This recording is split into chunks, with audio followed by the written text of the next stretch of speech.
नमस्कार फ्रेंड्स मु शक्ति आपण देखुंती नरसिंहा क्रिएशंस पेज। तो फ्रेंड्स आज वीडियो रे वर्तमान बड़ मुख्य खबर उपर नजर पकाइबा जहाँकि आपण माने समस्ते जानि रखिबा निहाती दरकार। तेबे कोन रही आज वीडियो रे वर्तमान बड़ मुख्य खबर आपण माने जानिबा पई वीडियो को शेष पर्यंत देखंतु जहाँद्वारा कि आपण माने डिटेल्स इंफॉर्मेशन पाई परिबे। एवं फ्रेंड्स ता पूर्व ए वीडियो गोटे लाइक करंतु जदि पारुछंती आपनकर सांग साथी मानकु वीडियो को शेयर करनतु। जदि फ्रेंड्स आपण माने आमो चैनल ले नुआ ही वीडियो देखुछंती पूर्व केबे भी हमरो चैनल को सब्सक्राइब करनाती तबे निहाती चैनल को सब्सक्राइब करे सहित पाखे आस्तुवा बेल आइकन को बजाय रखतातु।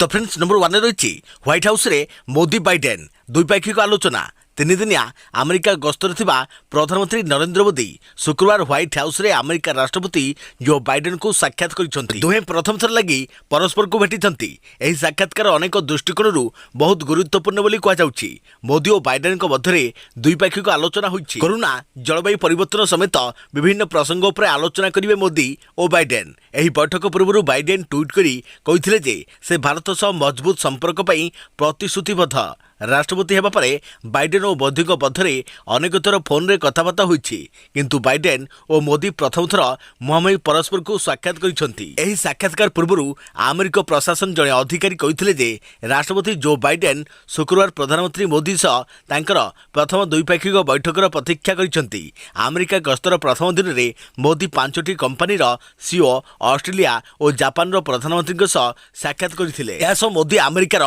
उपराष्ट्रपति कमला हारिस को भेटिथिले। कोरोनार द्वितीय वेब समय भारत को अमेरिका सहयोगर हाथ बढ़ाई मोदी उपराष्ट्रपति हारिस को धन्यवाद जणाइछंती। एथिसह हारिस को प्रशंसार पोथी पकाइछंती। एहा तांको भारत आसबाकू निमंत्रण मध्य करिछंती। भारत और अमेरिका मध्य आगको सुसंपर्क आहुरी सुदृढ़ बोली उभय नेता एही बैठक पर आयोजित जुग्म सांबादिक सम्मेलन रे घोषणा करिछंती। उभय अफगानिस्तान ठारू आरंभ करी आतंकवाद और कोविड स्थिति संपर्क में विस्तृत आलोचना करिछंती। भारत और अमेरिका सुसंपर्क को सुदृढ़ करने बैठक में गुरुत्वपूर्ण दी जाइछि। तेबे आतंकवाद प्रसंग में आलोचना चलता बेले हठात कमला हारिस निज आड़ू पाकिस्तान आतंकवाद प्रति कथा उठाइछंती। पाकिस्तान में आतंकी ग्रुप बेधड़क कार्य करुवा से कहवा सहित इस्लामाबाद को सेमानक विरोध तुरंत कार्यानुष्ठान ग्रहण करने को परामर्श देइछंती। एथिसह पाकिस्तान सह तालिबान संपर्क कथा बैठक में उठी। देखा प्रवृत्ति खबर 30 सुधा आयुष डाक्तर को स्थायी न कले आंदोलन।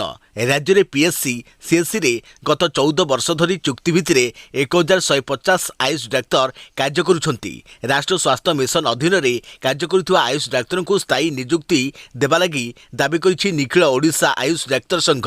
आसंता 30 तारिख सुधा एही दाबी पूरण न कले अनिर्दिष्ट काल पई राज्य में असहयोग आंदोलन कराजियो बोली संघ पक्षरु चेतावनी दिया जाइछि। संघर सभापति डॉक्टर लोटस मिश्र, साधारण संपादक डॉक्टर प्रभाष चंद्र स्वाई, उपसभापति जजाति केशरी बेहेरा, प्रतिभा राय और आयुष्कांत महांती मिलित भाव सांबादिक सम्मेलन को संबोधित करते। देखा प्रवृत्ति खबर अरिंदम परिवार को 20 लाख टंकार सहायता घोषणा। दिवंगत सांबादिक अरिंदम परिवार को सहायता घोषणा कर जाइछि।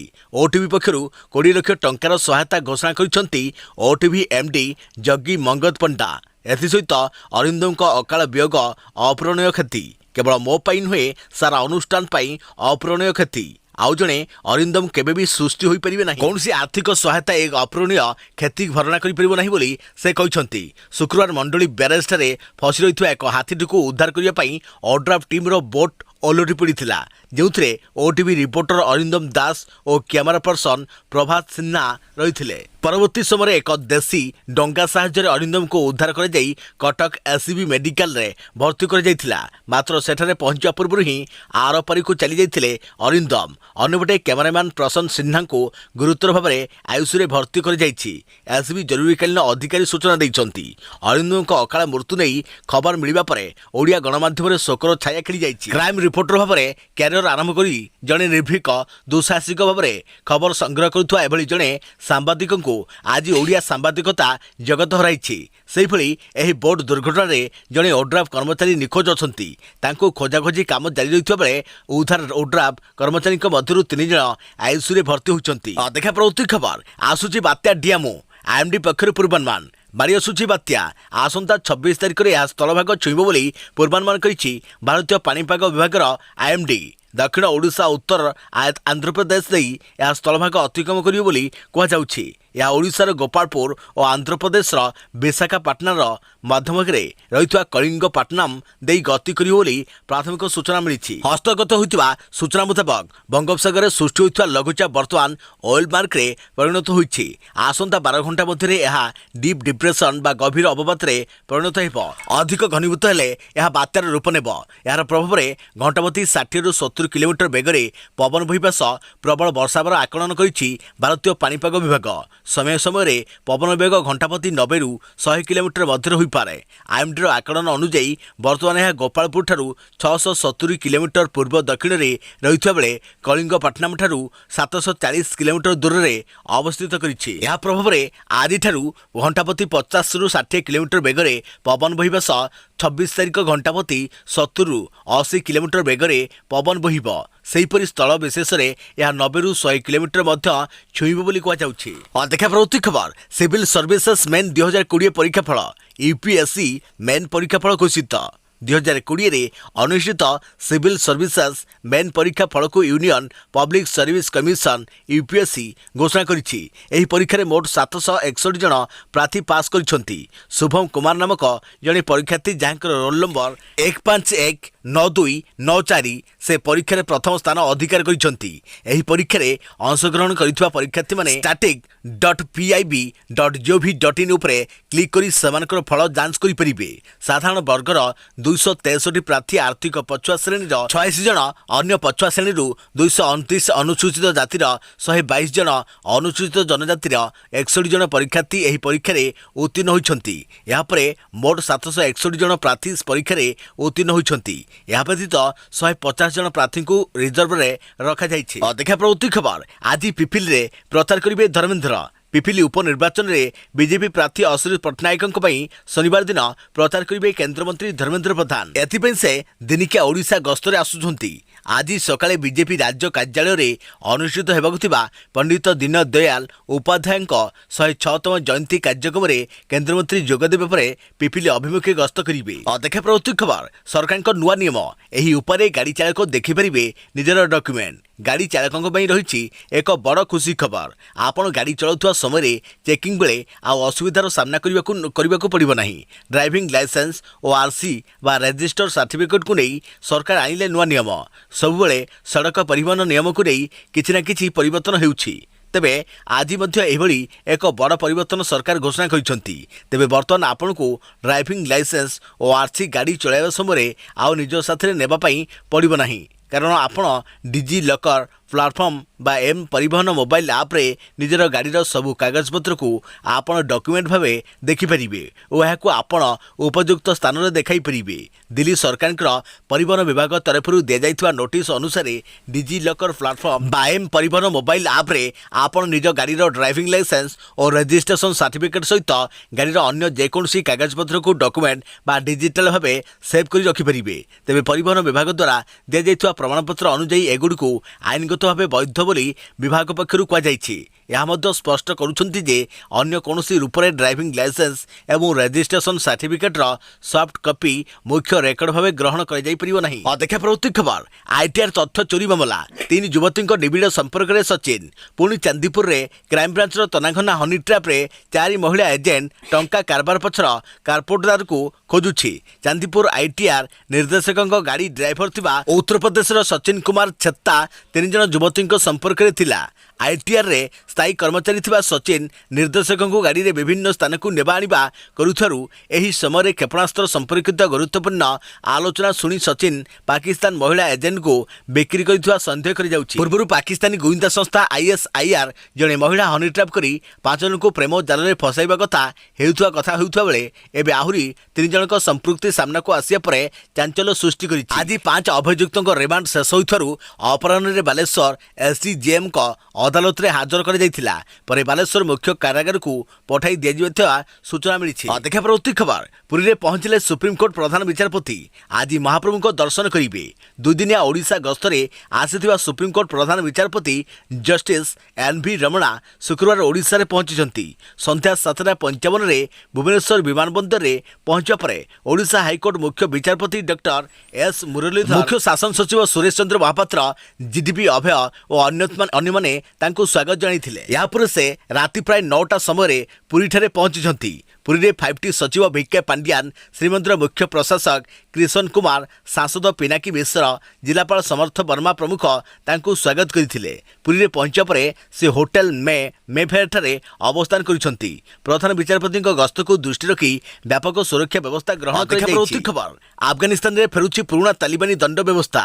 ତାଲିବାନ ଶାସନର କାର୍ଯ୍ୟଧାରା ଜାଣିବା ପାଇଁ ସାରା ବିଶ୍ୱ ଅପେକ୍ଷା କରିଥିବା ବେଳେ ଏହା ଗୋଟିଏ ପରେ ଗୋଟିଏ ପୁରୁଣା ନୀତି କାର୍ଯ୍ୟକାରୀ କରିବାରେ ଲାଗିଛି। ପୂର୍ବରୁ ବିଭିନ୍ନ ସଂସ୍କାର କଥା କହୁଥିବା ତାଲିବାନ ଶାସକ ନାରୀ ଶିକ୍ଷା ଉପରେ ଲଗାମ ଲଗାଇ ସାରିଥିବା ବେଳେ ଏବେ କୌଣସି ଅପରାଧ ପାଇଁ ହାତ କାଟିବା ଓ ସର୍ବସାଧାରଣରେ ଫାଶୀ ଦେବା ଦଣ୍ଡ କାର୍ଯ୍ୟକାରୀ କରିବାକୁ ଘୋଷଣା କରିଛି। ତାଲିବାନ ନେତା ମୁଲ୍ଲା ନୁରୁଦ୍ଦିନ ତୁରାବି ଶୁକ୍ରବାର ଘୋଷଣା କରିଛନ୍ତି ଯେ ଏଭଳି ଦଣ୍ଡ ଖୁବ୍ ଶୀଘ୍ର ଲାଗୁ ହେବ। ଆମକୁ କେହି ଆଇନ କାନୁନ ସମ୍ପର୍କରେ କହିପାରିବେ ନାହିଁ। କୋରାନ ଅନୁସାରେ ଇସଲାମିକ ଆଇନ ପ୍ରବର୍ତ୍ତନ ହେବ। ଆମେ ଆମର ଆଇନ ତିଆରି ଓ କାର୍ଯ୍ୟକାରୀ କରିବୁ। ତେବେ ସର୍ବସାଧାରଣରେ ଏହା କାର୍ଯ୍ୟକାରୀ କରାଯିବ କି ନାହିଁ ତାହା ଉପରେ ମନ୍ତ୍ରିମଣ୍ଡଳ ବିଚାର କରୁଛି। ଏକାଧିକ 60 ବର୍ଷ ତୁରାବି ହେଉଛି ଇସଲାମିକ ଚିନ୍ତାଧାରା ତଥା ଅତି କଠୋରପନ୍ଥୀ ନୀତି ନିୟମର ପ୍ରବର୍ତ୍ତକ। ସେ ପୂର୍ବ ତାଲିବାନ ଶାସନରେ ଆଇନ ମନ୍ତ୍ରୀ ଥିଲା। ପୁରୁଣା ଦଣ୍ଡ ବ୍ୟବସ୍ଥା ଫେରିବା ଏବେ ଜରୁରୀ ବୋଲି ସେ କହିଛି। ଦେଖା ପରବର୍ତ୍ତୀ ଖବର ପାର୍ବଣ ଋତୁ ବିଗିଡ଼ିବା ଲକ୍ଷ୍ୟରେ ଆତଙ୍କବାଦୀ ଦେଶରେ ହାଇ ଆଲର୍ଟ। ଭାରତରେ ପାର୍ବଣ ଋତୁ ଆରମ୍ଭ ହେବାକୁ ଯାଉଛି। ଆଉ ଏହି ଖୁସିର ମାହୋଲକୁ ବିଗାଡ଼ିବା ଲକ୍ଷ୍ୟରେ ରହିଛନ୍ତି ଆତଙ୍କବାଦୀ। ଗୋଇନ୍ଦା ସଂସ୍ଥାରୁ ଇନପୁଟ୍ ପାଇବା ପରେ ସରକାର ଦେଶରେ ହାଇ ଆଲର୍ଟ ଜାରି କରିଛନ୍ତି। ଗତ ସପ୍ତାହରେ ବିଭିନ୍ନ ରାଜ୍ୟରୁ 6 ଆତଙ୍କବାଦୀ ଗିରଫ ହୋଇଥିଲେ। ସେମାନଙ୍କଠାରୁ ମିଳିଥିବା ତଥ୍ୟରୁ ଏହା ଜଣାପଡ଼ିଛି। ଆଫଗାନିସ୍ତାନରେ ତାଲିବାନ ସରକାର ଗଠନ ହେବା ପରେ ପାକିସ୍ତାନକୁ ବଳ ମିଳିଯାଇଛି। ନିଷ୍କ୍ରିୟ ଥିବା ଆତଙ୍କବାଦୀ ଲଞ୍ଚ ପ୍ୟାଡ୍ଗୁଡ଼ିକ ଏବେ ପୁନର୍ବାର ସକ୍ରିୟ ହୋଇ ଉଠିଛନ୍ତି। ପୋଲିସ, ସେନା ଓ ସୁରକ୍ଷା କର୍ମୀଙ୍କୁ ଏନେଇ ସଜାଗ କରାଯାଇଛି। ଦେଖା ପରବର୍ତ୍ତୀ ଖବର ଏଣିକି ଘରକୁ ଘର ବୁଲି ହେବ ଟିକାକରଣ। କୋଭିଡ୍-19 ଟିକାକରଣ ଅଭିଯାନ ନେଇ ଭାରତ ସରକାର ବଡ଼ ନିଷ୍ପତ୍ତି ନେଇଛନ୍ତି। ଘରକୁ ଘର ଯାଇ ଟିକା ପ୍ରଦାନ କରିବାକୁ ସ୍ୱାସ୍ଥ୍ୟ ମନ୍ତ୍ରାଳୟ ମଞ୍ଜୁରୀ ଦେବା ସହିତ ଏ ବାବଦରେ ନିର୍ଦ୍ଦେଶାବଳୀ ଜାରି କରିଛି। ଯେଉଁମାନେ ଭିନ୍ନକ୍ଷମ କିମ୍ବା ଅନ୍ୟ ସ୍ୱାସ୍ଥ୍ୟଗତ ସମସ୍ୟା ଯୋଗୁଁ ଟିକାକରଣ କେନ୍ଦ୍ରରେ ପହଞ୍ଚି ପାରୁନାହାନ୍ତି ସେମାନଙ୍କ ଘରୁ ଯାଇ ଟିକା ପ୍ରଦାନ କରାଯିବ। ନୀତି ଆୟୋଗ ସଦସ୍ୟ ଡକ୍ଟର ଭିକେ ପାଲ୍ କହିଛନ୍ତି ଯେ ଏ ବାବଦରେ ଯେଉଁ ମାର୍ଗଦର୍ଶିକା ଜାରି ହୋଇଛି ସେଥିରେ ଭିନ୍ନକ୍ଷମ ଏବଂ ଚଳପ୍ରଚଳ କରିପାରୁନଥିବା ଲୋକଙ୍କୁ ଟିକା ଦେବା ପାଇଁ ଗୁରୁତ୍ୱାରୋପ କରାଯାଇଛି। ଭାରତରେ ଏବେ 2/3 ଜନସାଧାରଣ ଟିକା ନେଇ ସାରିଥିବା ବେଳେ 18ରୁ ଅଧିକ ଆୟୁବର୍ଗର 66% ଲୋକ ଅନ୍ତତଃ ଗୋଟିଏ ଡୋଜ୍ ନେଇ ସାରିଛନ୍ତି। 23% ଲୋକ କୋଭିଡ୍ ଟିକାର 2ଟି ଡୋଜ୍ ନେଇ ସାରିଛନ୍ତି। କେତେକ ରାଜ୍ୟରେ ଟିକାକରଣ ଅଭିଯାନ ତ୍ୱରାନ୍ୱିତ ହେବାକୁ ଏହି ସଫଳତା ମିଳିଛି ବୋଲି ଡକ୍ଟର ପଲ୍ କହିଛନ୍ତି। 6ଟି ରାଜ୍ୟ ଓ କେନ୍ଦ୍ରଶାସିତ ଅଞ୍ଚଳ 18ରୁ ଅଧିକ ଆୟୁବର୍ଗ ସମସ୍ତ ନାଗରିକଙ୍କୁ ପ୍ରଥମ ଡୋଜ୍ ଦେଇସାରିଛନ୍ତି। ଦେଖା ପରବର୍ତ୍ତୀ ଖବର ପୁରୀ କୋଣାର୍କରେ ଭୂକମ୍ପ ଆଶଙ୍କା। ଜିଏସ୍ଆଇରୁ ମିଳିଲା ସବୁଜ ସଂକେତ। ଦୁର୍ବଳ ସ୍ଥାନ ଖୋଜିବ ମାଇକ୍ରୋ ଜୋନ୍ ସର୍ଭେ। ମେ 21 ରାତି ଭୂମିକମ୍ପର ଗୋଟିଏ ଝଟକାରେ ଥରି ଉଠିଲା ଓଡ଼ିଶା। ଭୂକମ୍ପ କେନ୍ଦ୍ରସ୍ଥଳ ଥିଲା ବଙ୍ଗୋପସାଗର। ତୀବ୍ରତା ଥିଲା 5.9। କୋଣାର୍କଠାରୁ ମାତ୍ର 276 କିଲୋମିଟର ଦୂରରେ ସମୁଦ୍ର ଗର୍ଭରେ ଉଠିଥିଲା ଏହି କମ୍ପନ। ଯଦି ତୀବ୍ରତା ଟିକେ ଅଧିକ ହୋଇଥାନ୍ତା ତେବେ ସମୁଦ୍ର ତଟବର୍ତ୍ତୀ ପୁରୀ, କୋଣାର୍କ, ପାରାଦୀପରେ ଭୟଙ୍କର କ୍ଷୟକ୍ଷତି ହୋଇଥାନ୍ତା। ହୁଏତ ମାଡ଼ି ଆସିଥାନ୍ତା ସୁନାମି। ସୌଭାଗ୍ୟବଶତଃ ସେଭଳି କିଛି ହେଲାନି। ମାତ୍ର ଏହା ଥିଲା ସତର୍କ ଘଣ୍ଟି। ପ୍ରକୃତି ଯେଉଁଭଳି କରାଳ ରୂପ ନେଉଛି କେତେବେଳେ କିଛି ବି ହୋଇପାରେ। ତେଣୁ ବିଶ୍ୱ ପ୍ରସିଦ୍ଧ ପୁରୀ କୋଣାର୍କରେ ଭବିଷ୍ୟତରେ ଭୂକମ୍ପ ଆଶଙ୍କାକୁ ସମ୍ପୂର୍ଣ୍ଣ ଏଡ଼ାଇ ଦିଆଯାଇ ନପାରେ। ଏହାକୁ ଦୃଷ୍ଟିରେ ରଖି ରାଜ୍ୟ ସରକାର ପୁରୀ କୋଣାର୍କ ପାଇଁ ଭୂତତ୍ତ୍ୱଭିତ୍ତିକ ମାଇକ୍ରୋ ଜୋନ୍ ସର୍ଭେ କରିବାକୁ ସ୍ଥିର କରିଛନ୍ତି। ପୁରୀ କୋଣାର୍କ ଉନ୍ନୟନ କର୍ତ୍ତୃପକ୍ଷ PKDA ଅଞ୍ଚଳରେ ଏହି ସର୍ଭେ କରାଯିବ। ଏଥିପାଇଁ ଖୁବ୍ ଶୀଘ୍ର ଭାରତ ଭୂବିଜ୍ଞାନ ସର୍ବେକ୍ଷଣ GSIକୁ ଚିଠି ପଠାଇବେ ସରକାର। ଦେଖା ପରବର୍ତ୍ତୀ ଖବର ସୁନା ଦରରେ ଏତିକି ଟଙ୍କା ହେଲା ହ୍ରାସ। ବିଳମ୍ବ ନ କରି ଜଲ୍ଦି ହିଁ କିଣି ନିଅନ୍ତୁ ସୁନା। ନଚେତ୍ ଆପଣ ସୁନା କିଣିବା ପାଇଁ ଇଚ୍ଛା ରଖିଛନ୍ତି କି? ଆଜି ହିଁ କିଣି ନିଅନ୍ତୁ, କାରଣ ଆଜି ସୁନା ଦରରେ ହ୍ରାସ ହୋଇଛି। କିଛି ସପ୍ତାହ ଧରି ସ୍ଥିର ହ୍ରାସ ଦେଖୁଥିବା ସୁନା 24 ସେପ୍ଟେମ୍ବର ଅର୍ଥାତ୍ ଆଜି ବି ହ୍ରାସ ହୋଇଛି। ଡଲାର ଦୁର୍ବଳ ହେତୁ ଅନ୍ତର୍ଜାତୀୟ ବଜାର ସାମାନ୍ୟ ମଜବୁତ ହୋଇଛି ଦର। ଆଜି ଘରୋଇ ବଜାରରେ ଥିବା ମଲ୍ଟି କମ୍ୟୁନିଟି ଏକ୍ସଚେଞ୍ଜରେ ଅକ୍ଟୋବର ଚୁକ୍ତି ସୁନାରେ 0.06% ହ୍ରାସ ଘଟିଛି ଏବଂ ସୁନା 10 ଗ୍ରାମ ପ୍ରତି 44,030 ରହିଛି। ଏହା ସହ ରୂପା କିଲୋଗ୍ରାମରେ 60,698 ଟଙ୍କା ରହିଛି। ତେବେ ଆଜି ସକାଳୁ ସୁନା ଓ ରୂପା ଦର ବଢ଼ିଥିବା ବେଳେ ପୁଣି ଥରେ ଦର ହ୍ରାସ ପାଇଥିବା ଦେଖିବାକୁ ମିଳିଥିଲା। ଦେଖା ପରବର୍ତ୍ତୀ ଖବର ଭାରତ ତିଆରି କଲା ପ୍ରଥମ ଇଲେକ୍ଟ୍ରିକ୍ ଫ୍ଲାଇଂ କାର୍। ନିର୍ମାଣ ହେଲା ଭାରତର ପ୍ରଥମ ଇଲେକ୍ଟ୍ରିକ୍ ଫ୍ଲାଇଂ କାର୍। ସମଗ୍ର ବିଶ୍ୱ ଏବେ ଫ୍ଲାଇଂ ନିର୍ମାଣ କରିବା ପଛରେ ଲାଗିଥିବା ବେଳେ ସମସ୍ତଙ୍କୁ ପଛରେ ପକାଇଛି ଭାରତ। ଚେନ୍ନାଇ ସ୍ଥିତ ଏକ ଭାରତୀୟ ଷ୍ଟାର୍ଟଅପ୍ ଏସିଆର ପ୍ରଥମ ଫ୍ଲାଇଂ କାର୍ ନିର୍ମାଣ କରିଛି, ଯାହାକୁ ନାଗରିକ ବିମାନ ମନ୍ତ୍ରୀ ଅନାବରଣ କାର୍କୁ ନିର୍ମାଣ କରିଥିବା ଭିନାଟା ଏରୋ ମୋନାଲିଟ୍ कंपनी तार प्रथम हाइब्रिड फ्लाइंग कार को विश्वस्तर में परिचित कर लंडन एक प्रतिष्ठित प्रदर्शनी हेलीटेक एक्सपो 2021 रे भिनाटा एही कार को प्रदर्शन करिबो। 2 दिनिया एही प्रदर्शनी कार्यक्रम रे फ्लाइंग कार रो संपूर्ण विवरणी उपस्थापन करे जिवो। एही कार रो ओजन मात्र 1100 किलोग्राम होइथबा बेले कारटी 1300 किलोग्राम ओजन को नहीं उड़ी परिवार क्षमता रखिछि। एथिरे इलेक्ट्रिक बैटरी, हाइब्रिड इलेक्ट्रिक बीटी ऑयल, वर्टिकल टेक अप और लैंडिंग एयरक्राफ्टिंग आदि रही। घंटाप्रति 100 ରୁ 120 किलोमीटर पर्यंत बेगरे उड़ीबार क्षमता कारटे रही। कारटे सर्वाधिक 60 मिनिट पर्यंत आकाश में उड़ी पार। जैव इंधन व्यवहार द्वारा चलुवा जो कार यांत्रिक त्रुटि कम रही कंपनी दावी कर। भारतर विमान चलाचल मंत्री ज्योतिरादित्य सिंधिया कहते भिनाटा एयर मोबिलिटीर युवगोष्ठी द्वारा निर्मित एशियार यही प्रथम हाइब्रिड फ्लाइंग कार मॉडल हो पारिछि, जहां नहीं से अत्यंत खुशी। लोक मैंने यही कारटी को माल परिवहन, चिकित्सा तथा जरूरीकालीन सेवा जोगाइबा पई व्यवहार करि परिबे।